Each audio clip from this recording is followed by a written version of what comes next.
जो भी हो, वांगजी चीजों को संभालना सीख गया है। रात को बारिश रुका और वो विंग को लेकर घूमने शहर पहुंचा। शहर में ज्यादा भीड़ नहीं है, लग रहा है बारिश के वजह से लोग इकट्ठा नहीं हुआ है। अब धीरे धीरे लोग जमा हो रहे हैं। वांगजी ने नन्हे विंग को पीठ पे ले रखा है और नन्हे जान ने गले के चारों ओर हाथ लपेट रखा है। अगली बार त्योहार में तुम भी नए कपड़े पहनोगे बाऊ। ये भी ना ए जंपू, मुझे याद ये कपड़ा जंपू ने खरीदा है।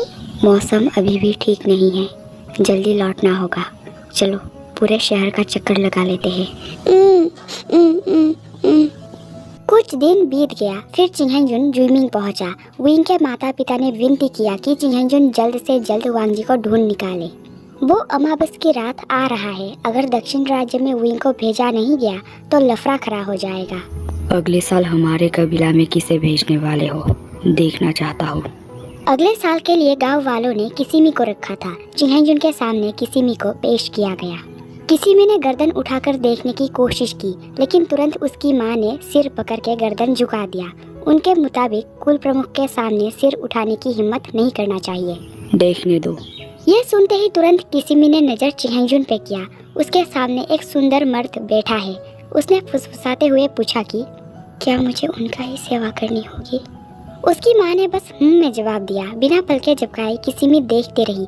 पलके नीचे करके चिंगहेंजुन ने थोड़ा मुस्कुराया, क्योंकि इस तरह कौन देखती है जैसे कभी इंसान देख ही ना हो। बात बस इतना है कि किसिमी को चिंगहेंजुन का सुंदरता भा गई। मैं पूरी कोशिश करूँगा, लेकिन अगर उस रात से पहले ढूंढ नहीं पाया तो इसे दक्षिण राज्य भेज देना।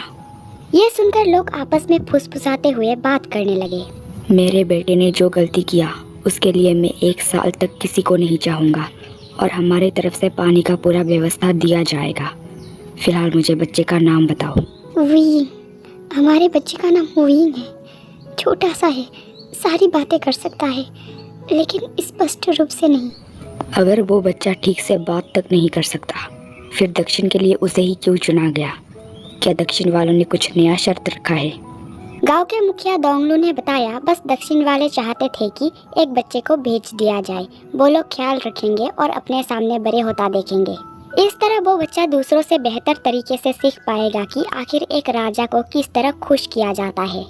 झाओलोंग को एक छोटा सा लड़का चाहिए था, इसलिए नन्हे विंग को चुना गया, क्योंकि वो बच्चा किसी भी जगह और हालात में ढल जाता है। जैसे अनजान वांगजी के साथ घुल गया, बिल्कुल वैसा ही किसी भी हालात को बहुत जल्दी स्वीकार कर लेता है। विंग का नाम पता करके चिंगहेंजुन वापस लौट ही रहा था, तभी उसे आवाज सुनाई दिया। सुनिए, 2 पल चाहिए, मुझे कुछ कहना है।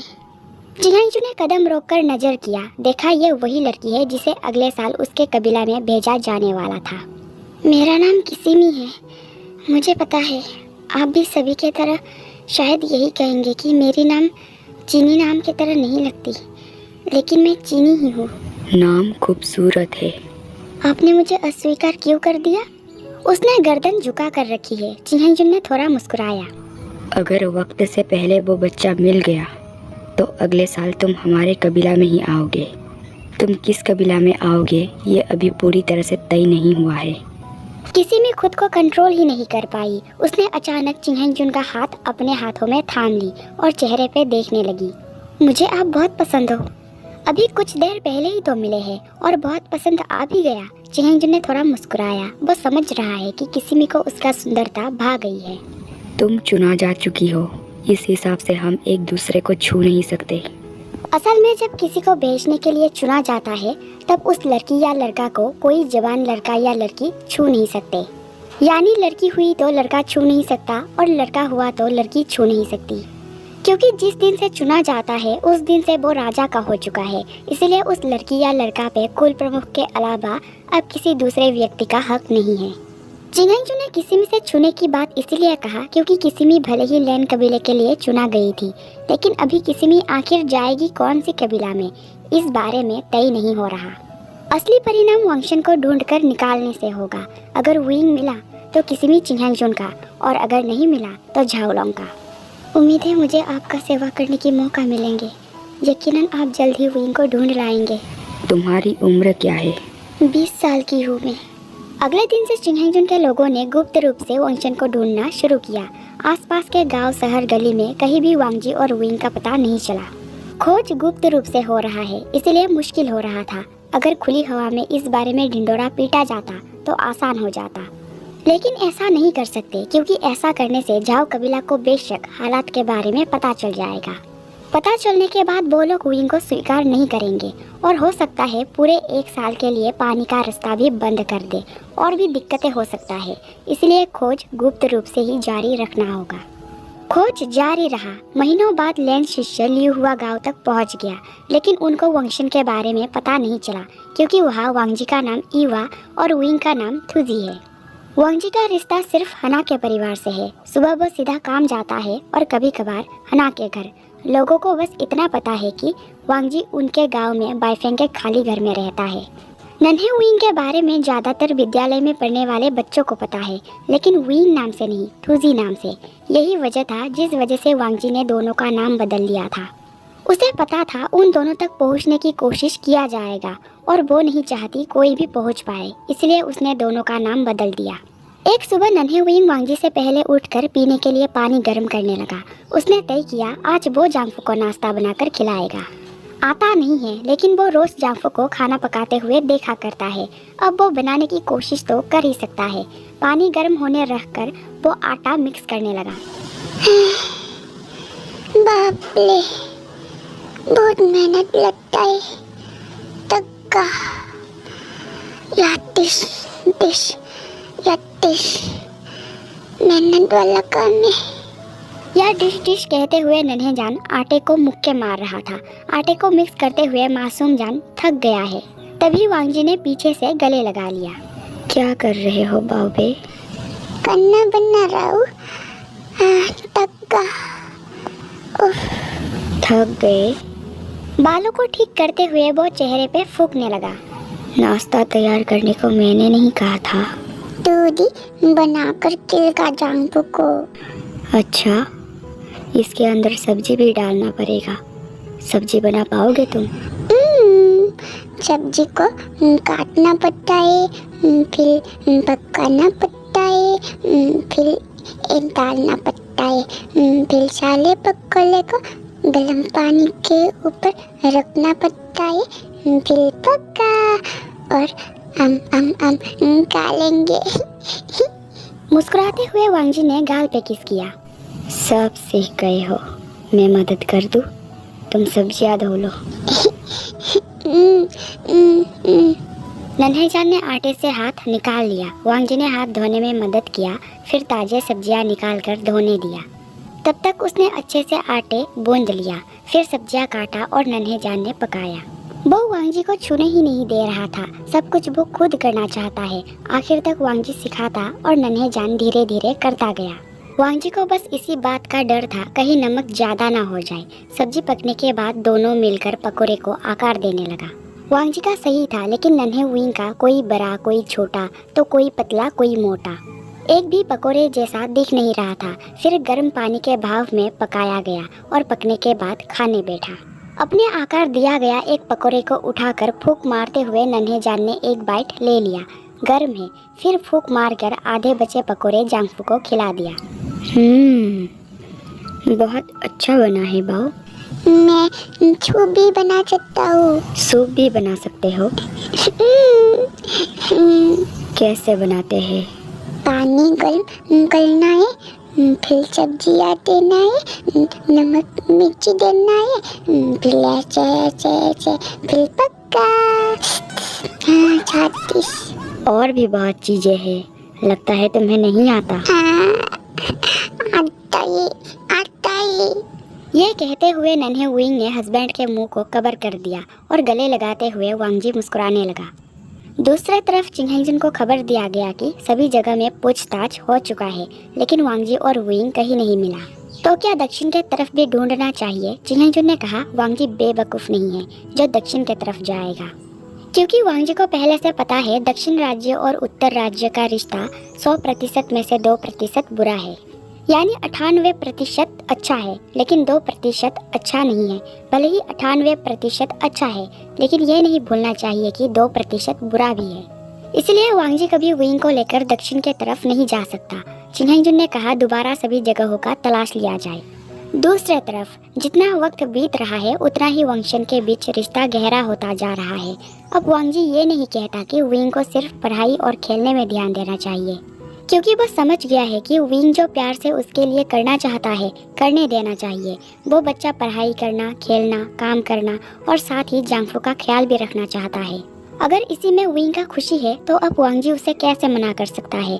लेकिन अगर उसे एहसास हुआ कि नन्हे विंग ये प्यार नहीं बल्कि गुलामी के रूप में कर रहा है तो वो तुरंत रोकेगा। वो विंग को सिखाएगा कि खुलकर जिंदगी कैसे जिया जाता है। एक दोपहर खाना खाने के बाद नन्हे विंग ने कहा वो हाना और युयांग के साथ कुछ जंगली सब्जियां लाने जाने वाला है। जा सकते हो, लेकिन खेलने के चक्कर में खुद पे ध्यान देना भूलना मत। हाना की परेशानी मत बढ़ाना। आने के बाद पानी गर्म करके रखूंगा जांगफू। पकड़ के वांगजी ने करीब खींच लिया। मुझे लगता है तुम्हें ये सब नहीं करना चाहिए। आग जलाना, पानी गर्म करना, खाना बनाना, ये सब तुम्हें नहीं करना चाहिए बाओबे। मैं कर सकता हूँ जांगफू। मुझे डर लगता है। गर्म चीज़ों से दूर रहना तुम्हारे लिए सलामती है। तुम्हारे हाथ में बहुत सारे चोट लगाता, फिर भी काम करते रहे। मेरे लिए तुम काम करते हो ना जांगफू, फिर मुझे भी तुम्हारे लिए करने दो ना। ये मासूम बस जांगफू के साथ थोड़ा हाथ बटाना चाहता है। काम से आकर पानी गर्म करके नहाने में वक्त लगता है। अगर वो जांगफू के लिए पानी गर्म करके रखेगा तो काम से लौटने के बाद वांगजी पानी गर्म करने के बजाय आराम कर पाएगा, फिर नहा लेगा। नन्हेजान जांगफू के चेहरे को नन्हे नन्हे हाथों से सहलाने लगा। जांगफू को इतना मेहनत करता देख उसे बुरा लगता है। तुम्हारे लिए करने दो ना जांगफू। दुखी मुस्कान के साथ वांगजी ने नन्हे वाइफ की हथेली पे चूमा। कितना समझदार और प्यारा है उसकी पत्नी। ध्यान से करना, जल्दबाजी मत करना। ध्यान रखना तुम्हें कुछ ना हो। उस दोपहर लगभग 2 बजे के करीब नन्हे विंग हना और युयांग के साथ ब्राह्मी साग तोड़ने पहुंचा। ब्राह्मी एक तरह का हरा साग है जो पौधार यानी जिस फील्ड में धान लगाया जाता है ज़्यादातर वहाँ उगते हैं। जैसे ही धान काट कर ख़त्म किया और मैदान खाली हो गया तब ये साग उगते हैं। सेहत के लिए बहुत अच्छा होता है। नन्हे विंग हना के साथ यही लाने पहुंचा है। युयांग को खेलना था लेकिन नन्हे विंग साग तोड़ने में लगा हुआ है। चूजी चलो खेलते हैं, माँ तोड़ देगी। नी जांगफू ने कहा था आना को परेशान मत करना, अपना ध्यान रखना।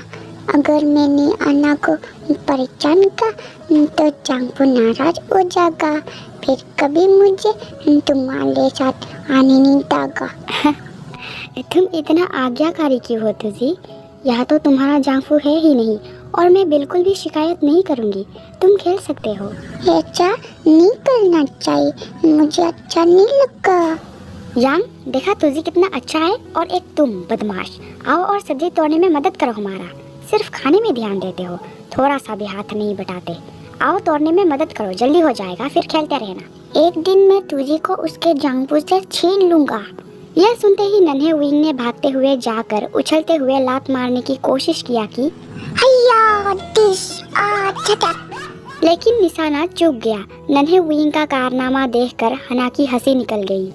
शाम को जब वांगजी घर पहुंचा, देखा धोकर सुखाया हुआ कपड़े अभी भी बाहर ही है। कपड़े को लेकर वो अंदर चला गया। बाओ जांगफू मैं आ गया। दरवाजा अंदर से बंद रखा करो बाओबे। जब मैं आ जाऊंगा तब दस्तक दिया करूंगा। भूल गया था। हाँ? कपड़े भी नीला भूल गया। मैंने बिस्तर पर रख दिया है कपड़े। कल से नहीं भूलूंगा जांगफू। कोई बात नहीं, चिंता मत करो। जो तुम करना चाहते हो, जो आसान है वही किया करो। उसने कस गाल पे चूमकर गले लगा लिया, लेकिन नन्हे विंग ने खुशी से खिलखिलाते हुए जांगफू के चारों ओर हाथ लपेट और पैर जकड़ लिया। वांगजी गोद में लेकर गोल गोल घूमने लगा। डर के मारे नन्हे विंग खिलखिलाते हुए हंसकर कस पकड़ रहा था। वो दोनों इस जिंदगी और वक्त से खुश है, लेकिन क्या उनका ये खुशी आखिर तक रहेगा या छीन लिया जाएगा? फिर नहाने के बाद वांगजी ने खाना बनाया। नन्हे वाइफ जो साग लाया है उसने उसी का सूप बनाया है। वहाँ एक आलू और एक टमाटर भी डाला गया है। नन्हे जान ने बहुत मज़े से खाना खाया। गरम गरम सूप पीने में उसे बहुत मज़ा आ रहा था। फिर अगले दिन दोपहर के वक्त, बाबे, हना ने बताया वो आज शाम को शहर जाने वाली है, तुम भी उनके साथ आना। मैंने हना से कह दिया है, मुझे तुम्हारा इंतज़ार रहेगा। अभी नहीं जा सकता मैं जांगपो। इस वक्त दुकान में ग्राहक ज़्यादा आते हैं, काम बढ़ जाता है, मैं तुम पे ध्यान नहीं दे पाऊँगा, इसलिए तुम शाम के वक्त हना के साथ आना। आज पानी गर्म करने की ज़रूरत नहीं है, आज कोई काम नहीं है। विंग, क्या तुम अकेले उबाऊ महसूस करते हो? नहीं, अकेला नहीं हूँ। मुझे माफ़ करना, मैं अच्छे से ख्याल नहीं रख पा रहा। वो इनको पता है जांगपो बहुत मेहनत करता है। जांगपो वो इनका अच्छा चाहता है। वो इन कभी जांगपो को निराश नहीं करता। जांगपो, वांगजी ने नन्हे पत्नी का चेहरा हथेली के बीच ले लिया। तुम बहुत समझदार हो विंग, शाम को आना, मैं इंतज़ार करूँगा। शाम के वक्त हना ने नन्हे विंग को वांगजी के पास पहुंचाया और वो घर के लिए कुछ खरीदारी करने चली गई। आखिर जांगफू करता क्या है, नन्हे विंग वही देख रहा था। वो देख रहा है कि कितना मेहनत का काम है। लोहे को गर्म करके औजार का आकार दिया जा रहा है। उसका जांगफू गर्म लोहे को मार कर आकार देने का काम करता है और इसके लिए बहुत बल चाहिए। नन्हे जान जांगफू के पीछे पीठ पे चिपक गया। ये आखिरी है, कुछ देर में काम खत्म हो जाएगा, फिर हम घूमने जाएंगे। हमारा दुकान तुम्हें कैसा लगा तुझी? हमारा भी है। हाँ, तुम्हारा भी है। तुम्हारे जांगफू और मैं हम साथ काम करते हैं, ये तुम्हारा भी है। या मिठाई क्यों नहीं बनता? मिठाई बनाना नहीं आता मुझे, अगर किसी दिन सीख गया तो हम मिठाई का दुकान भी खोलेंगे। काम खत्म करके वांगजी घूमने पहुंचा। उसने कुछ ताजे ताजे जंगली सब्जियों का खरीदारी भी कर लिया। लियू हुआ गांव में रहने के बाद उसे अब जंगली सब्जियां ही अच्छा लगने लगा है। फिर अचानक मौसम खराब होने लगा और अचानक ही बारिश और हवा शुरू हो गया। नन्हे विंग को लेकर वो एक दुकान में चला गया। देखते ही देखते बारिश और हवा तूफान में बदल गया। हवा जिस तरह चल रहा था, नन्हे विंग डरने लगा। आसपास जो पैर मौजूद थे उन सबको देखकर लग रहा है अभी पैर की डाली टूटकर उन सब के तरफ आ जाएगा।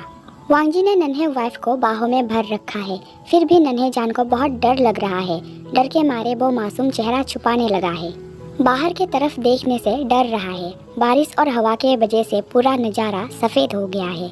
तूफान के वजह से लोगों के बीच भागदौड़ हो गया था। कुछ दुकानें टूटने लगे और जिस दुकान में वंशन और कुछ लोग मौजूद थे उस दुकान का छत भी हलचल होने लगा। वक्त ही खराब है, आज के दिन ही ये होना था। क्या होता अगर विंग घर पे अकेला होता? हमें जल्दी घर चला जाना चाहिए था। आखिर में घंटों बाद तूफान रुक गया और बारिश भी धीरे धीरे रुकने लगा। फिर वंशन घर पहुंचा। घर पहुंचकर कुछ ही वक्त हुए थे तभी फिर से बारिश और हवा शुरू होने लगा। वांगजी खाना बना रहा था। बनाते बनाते उसने नज़र छत के तरफ किया। उसे डर है कहीं दुकानों के तरह उसके घर का छत भी उड़ ना जाए। जिस तरह हवा चल रहा है, नन्हे विंग डर गया। दौड़ते हुए जाकर उसने जांगफू के पैर को गले लगा लिया। जांगपो, डर लगता है। चिंता मत करो बाऊ, कुछ नहीं होगा, जल्दी खाकर सो जाते हैं। घर उड़ जाएगा जांगपो। नहीं उड़ेगा, हमारा घर मजबूत है। डर के मारे नन्हे विंग ने जांगफू का पैर छोड़ा ही नहीं। जब बड़े इंसान ही डर जाते हैं तो ये छोटा सा बच्चा कैसे नहीं डरेगा। वैसे भी चूल्हा तो फ्लोर पे है, इसलिए बैठकर वांगजी ने नन्हे वाइफ को गोद में बिठा लिया। फिर कुछ दिन बाद वांगजी ने गौर किया नन्हे विंग का नाक बह रहा है। विद्यालय जाने वाला है और ये हाल। उसने एक रुमाल दे दिया। आखिर कैसे इसे सर्दी लग गया। मैंने अच्छी तरह ख्याल रखा था। पानी भी गर्म करके पीते हैं हम। ठंडे खाना खाने की कोई मौका ही नहीं है। खाना मैं हिसाब से बनाता हूँ, जितना बनते हैं हम दोनों खा के ख़त्म करते हैं। रोज़ गर्म खाना, गर्म पानी। फिर सर्दी कैसे लग गया? नहाने के लिए भी गर्म पानी का ही इस्तेमाल होता है। फिर मुझसे लापरवाही कहाँ हुआ होगा। आखिर इतना ख्याल रखने के बाद भी नन्हे विंग को सर्दी कैसे लग गया, वांगजी इसी बारे में सोचने लगा। खैर, फिर वो काम और नन्हे विंग विद्यालय चला गया। दोपहर को वांगजी जल्दी घर पहुंचा। कुछ देर बैठकर उसने नन्हे पत्नी का इंतजार किया। फिर लगा जब वो घर में बैठा ही है तो ऐसे ही बैठा रहने से अच्छा है विद्यालय जाकर नन्हे वाइफ को घर ले आए। पहुंचते ही उसने देखा सेजी नन्हे विंग के हाथ को कस पकड़ के डांट रही है। साथ ही वो नन्हे जान को बीच बीच में इस तरह हिला रही है जैसे एक छोटा सा किसी फल के पेड़ को हिलाया जाता है पके हुए फलों को हासिल करने के लिए। मासूम जान खामोश है। वो मासूम कभी नज़र सेजी पे करता है तो कभी झुका लेता है। तुझी के प्रति तुम्हारे व्यवहार के बारे में हम बात कर सकते हैं, छोड़ो इसे। सेजी ने नज़र वांगजी पे किया, फिर धीरे नन्हे जान को छोड़ दिया। मौसम अच्छा नहीं है, बहुत ज़्यादा हवा चल रहे हैं और मेरी गले भी बहुत ज़्यादा ख़राब है। आज का पार्ट कैसा लगा ज़रूर बताना और वीडियो को लाइक ज़रूर करना। चैनल को सब्सक्राइब नहीं किया है तो वो भी कर लो और बेल आइकन को ज़रूर प्रेस करना, नहीं तो नोटिफिकेशन नहीं जाएगा। तो मिलेंगे अगले और नेक्स्ट पार्ट के साथ। बाय।